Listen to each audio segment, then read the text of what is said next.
Welcome to the lesson on customer setup. Before we actually go in and enter a new customer in Cobra, I'm going to have you review the first 3 videos that you see on this list here. If you've already set up your tax codes and your zip code defaults and your customer types, then let's continue on. But if you haven't done those things yet, you may find that those very simple, easy little setups take all the work out of customer setup later. So I encourage you to review those 3 videos and even the help topic on system defaults, especially in the area of the customer defaults. So again, user by user, you can predefine a lot of the customer setup by using defaults. Now I'll make this go away. And as you'll see, I'm in the Job Master Pro main menu, and I'm going to click into the Customer Center screen by clicking the Customers button on the toolbar.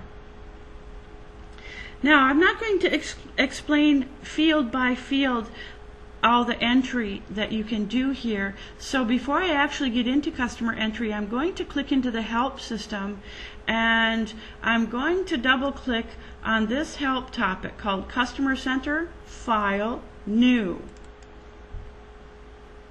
because this describes the process of setting up a customer, alternate keys that you can use instead of the menu bar itself, and it also gives an excellent field by field description.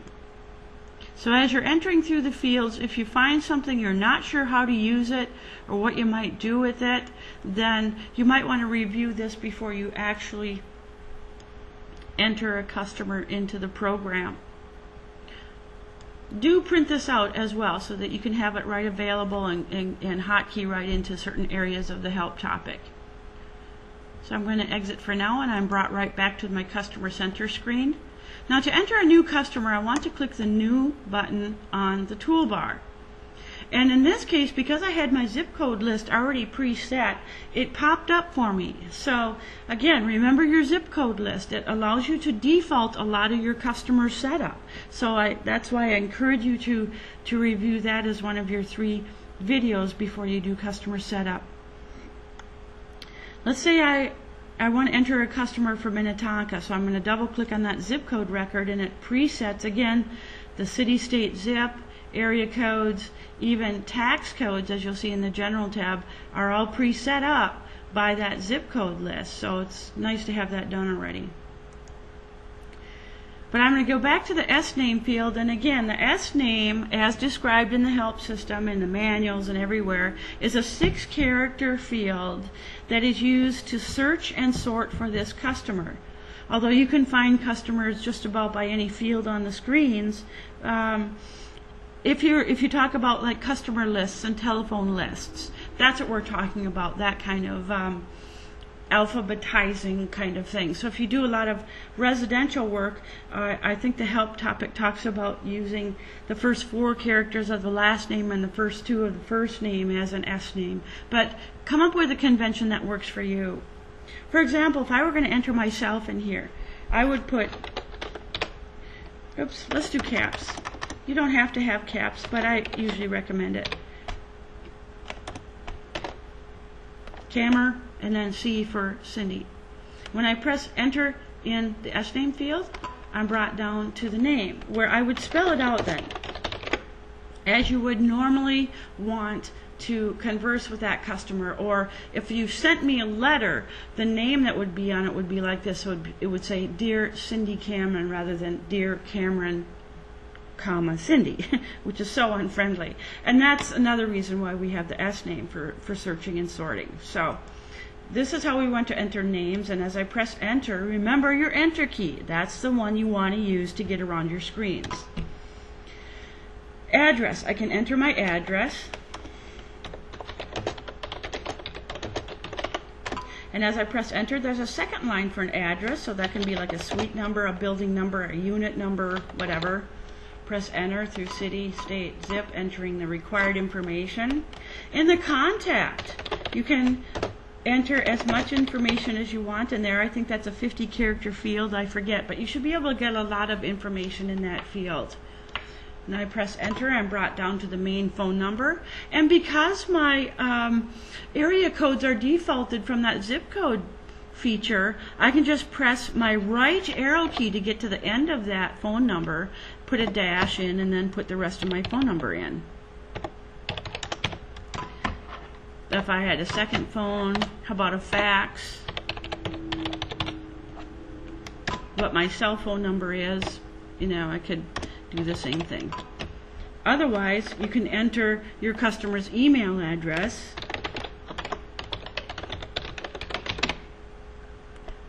and hit enter. Now the general comments, this is a 2-character field actually, and as you saw from some of the videos, you can default the color of the general comments so that they stand out at you when you type something in there.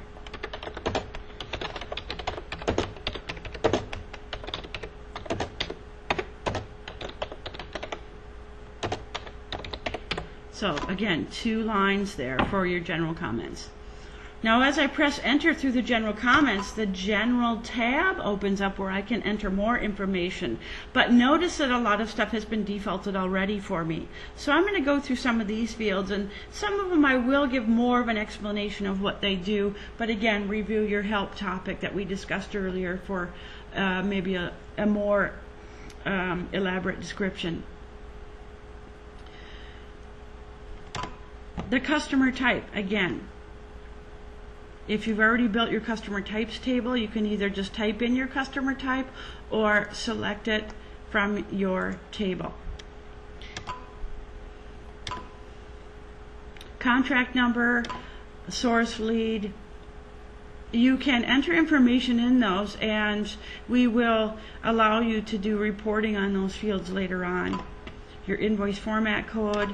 Your geocode, which is used primarily by the scheduling program, can be a city. It defaults to the city that the customer was set up with above, but it could be map coordinates. The geocode field, I do believe, is about 12 characters long, so you can really get good usage out of that geocode, especially if you want to use it in conjunction with scheduling. If you have different guys that you service different areas of your service area, or you use map coordinates, that kind of thing. General comments was defaulted in the system. Credit limit, if you want to set one for this customer, you can do that. If this customer normally withholds retainage, like a general contractor or something, you could set this up here at this point, and that will filter through when you're doing jobs later for this customer. Credit balance, that's kind of a neat field. It's a newer field because if you're doing service work and a customer prepays for a year of maintenance, let's say, you can put the credit balance in here, and as you'll see later on, when you actually begin entering payments into the system, you can release some of that credit balance so it only hits your accounts receivable and your cash account when you want it to coincide with the terms of your maintenance contract. Account on hold, this is kind of a neat one. Obviously I'm entering a new customer, so I'm not going to use that.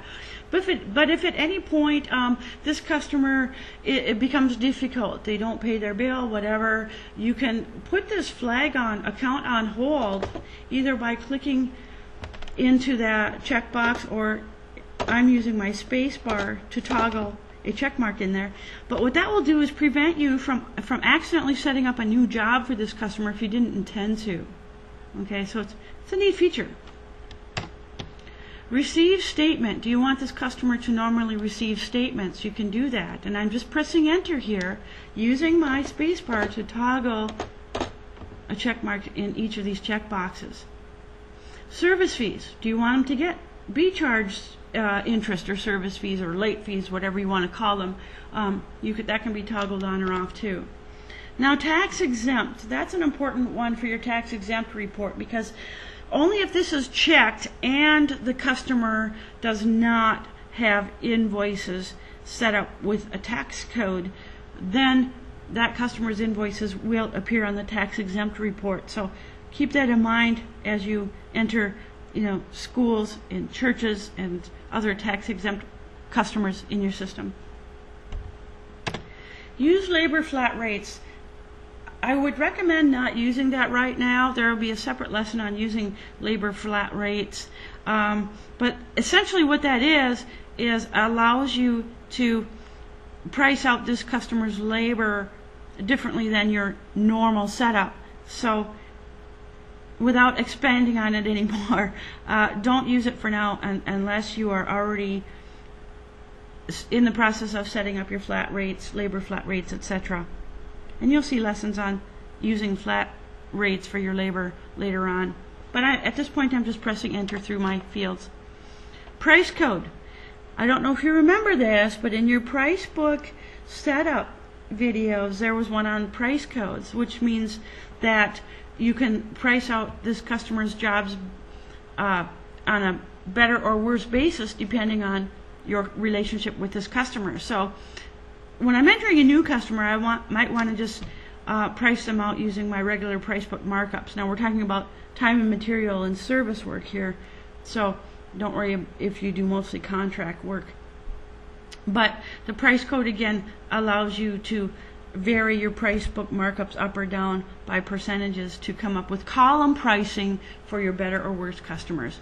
Again, review that video under price books for the price code, as well as the cost code here. The cost code feature is also a nice feature, but it has some setup work to be done in the price book before you can use it. Tax code. Now obviously when we're setting up customers, we want to have all our tax codes set up already. And this one defaulted in here from our list of them because of the zip code record that I had attached it to. So anyone in Minnetonka already has the right tax code attached to them, and I don't have to select it at this time. But I'm just pressing enter through my fields. Now labor codes, also very similar to using flat rate, but labor codes allows you for any given customer to default COBRA with the pricing that you want to use for any particular, say, builder or general contractor, where you might have agreed upon labor costing and labor prices. So we can review that lesson later before we get into that. Otherwise, just leave it blank, because about 90% of the time our customers never use labor codes, so chances are you won't need them anyway. But sales reps, well, sales reps are really workers. So in the worker setup screen, if you've designated this worker as a sales rep, that person will be in this drop down, and you don't have to use a sales rep on your customer setup, but it is one thing that more and more people are trying to track, how much work each sales rep brought in, that kind of thing. So you can do that. Now as I'm pressing enter through these fields, if I'm not entering something in a required field, it will tell me that. So, and even after I save my customer, if I've missed something, it will tell me that and will not allow me to save the customer until all required information is entered. Okay, let's continue on to directions. This is kind of cool. This is a newer feature. So any directions that you enter in here will automatically print out on any work orders printed out for this customer. So it's kind of cool. It's a permanent thing. You don't have to think about it. So this is what I'm going to type in here.